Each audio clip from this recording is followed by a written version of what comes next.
Assalamualaikum warahmatullahi wabarakatuh. Alhamdulillahirabbil alamin wassalatu wassalamu ala asyrafil anbiya'i wal mursalin wa ala alihi wa sahbihi rasulillahi ajma'in.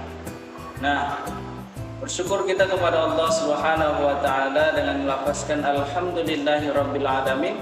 Bersalawat kita kepada baginda Nabi Muhammad sallallahu alaihi wasallam dengan melafazkan Allahumma shalli ala sayyidina Muhammad wa ala ali sayyidina Muhammad.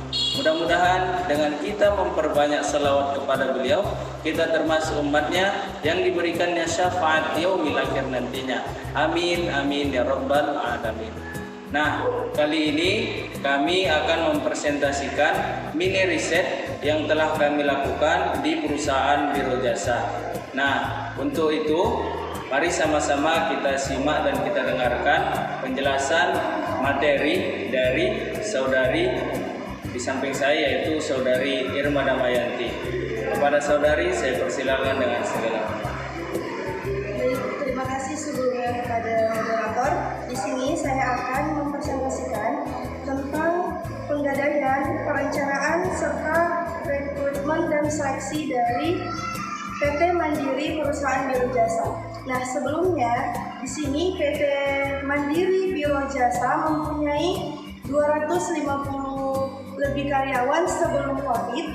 Kemudian setelah Covid, karyawannya menurun menjadi 150 karyawan.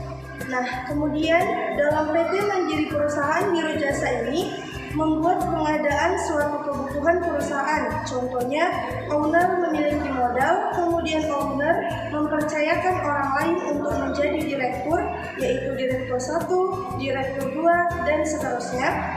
Untuk mengembangkan suatu perusahaan dibutuhkan karyawan, contohnya dalam menerima karyawan dibuka lowongan pekerjaan dengan tamatan S1, jujur, dan sebagainya.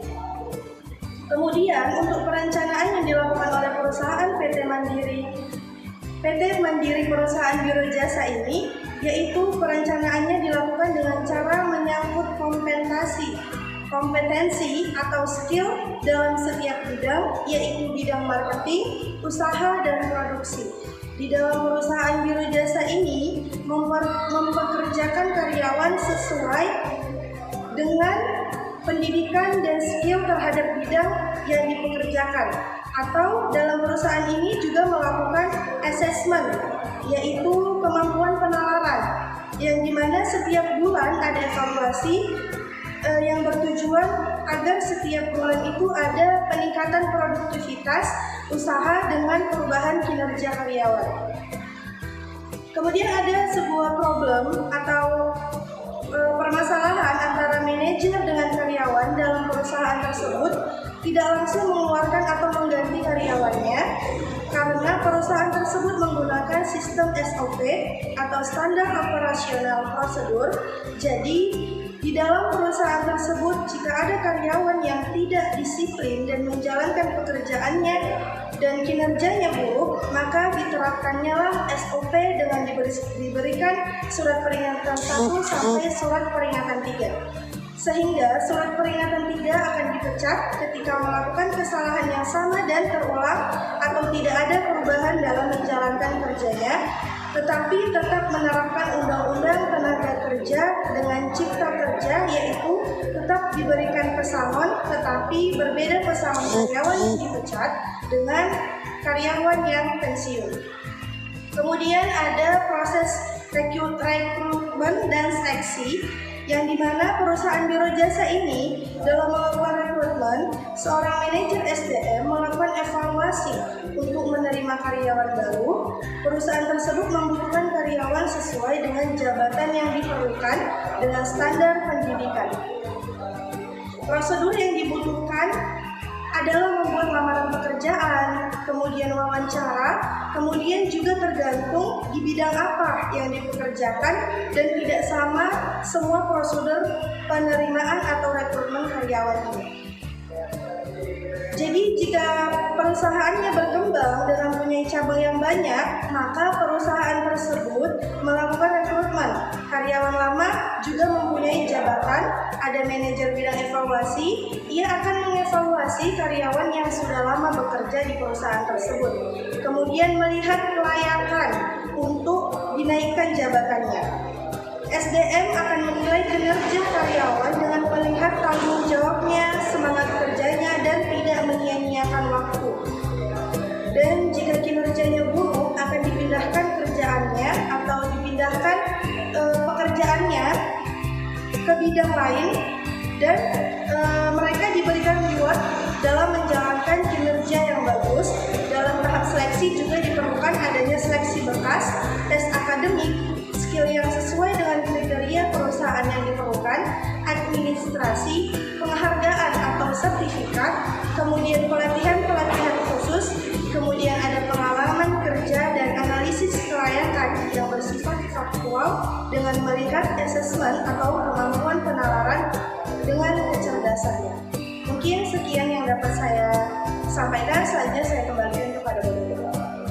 Baik, terima kasih saya ucapkan kepada Saudari Irma Damayanti yang telah memaparkan materinya, yang dimana tadinya ada baik dari pengendalian,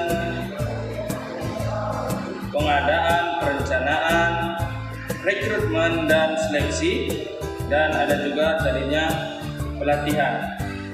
Nah, baik, saya akan melanjutkan materi kami terkait pelatihan, kompensasi, dan pemeliharaan karyawan. Nah, bagaimana sistem pelatihan di perusahaan tersebut? Adapun pelatihan di perusahaan jasa ini diantaranya melakukan pelatihan jasa, yang dimana melakukan pelatihan skill dan konstruksi atau pelatihan yang membangun kemampuan, yang dimana jasa tersebut yaitu buruh harian lepas, satpam, dan cleaning service. Pelatihan dilakukan kepada karyawan lama. Nah, bagaimana kompensasinya terhadap perusahaan tersebut? Adapun kompensasi berdasarkan seberapa lama karyawan bekerja, berdasarkan undang-undang yang berlaku. Kompensasi yang diberikan yaitu dalam bentuk uang, cuti, dan reward. Lantas bagaimana pemeliharaan karyawan di perusahaan tersebut? Nah, dalam pemeliharaan karyawan, perusahaan tersebut memberikan apresiasi kepada karyawan yang memiliki kinerja yang bagus dengan memberi motivasi kerja berupa reward, bonus, dan refreshing dengan fasilitas yang telah disediakan. Nah, mungkin cukup sekian presentasi ataupun pemaparan dari materi saya.